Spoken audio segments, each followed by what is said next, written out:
যাচ্ছে ভুবনেশ্বর হচ্ছে কামাখ্যা থেকে উপরে ভুবনেশ্বর, এদিকে একটু দাঁড়িয়ে যাও দেখি।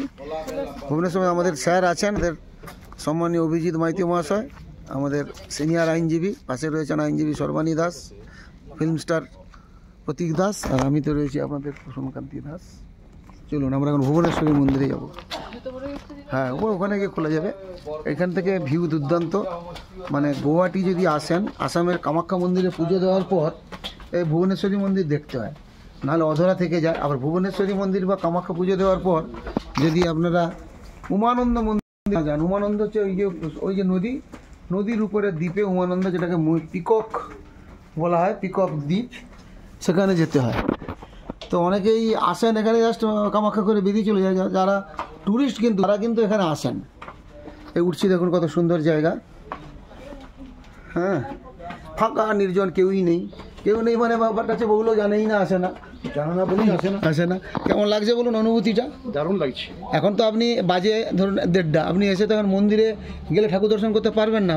আসামের মন্দিরের নিয়ম হচ্ছে গুয়াহাটির আপনাকে আসতে হবে সকাল 7টার মধ্যে। যদি ভিআইপি টিকিটও কাটেন 500 টাকার টিকিট, 7টার মধ্যে এসে আপনাকে টিকিট কাটতে হবে। এখন তো হাজার মানুষ লাইনে দাঁড়িয়ে আছে, বিনা পয়সার লাইনে দাঁড়ালে 5-6 ঘন্টা সময় লাগবে। তাহলে সে রাত 12টার সময়, হ্যাঁ, না 5টার পর মন্দির বন্ধ, সেই হিসাবে এরা টিকিট দেয় বা কুপন দেয়।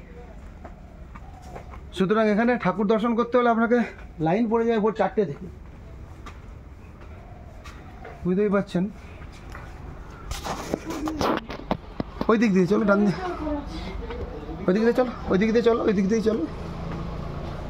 কেউ নেই কেন এখানে কেউ আসে না তো, জানে না তো, কিন্তু এখানে একটা ভিউজ দেখাচ্ছি দেখুন, ওই দেখুন উপরে উঠলে ভিউজটা পাবো। হ্যাঁ, উপরে চলো, উপরে একদম উপরে ওই সেখানে যাওয়া যাবে, পয়েন্ট আছে। কেন বন্ধ? ওই দিকে সিঁড়ি রয়েছে তো।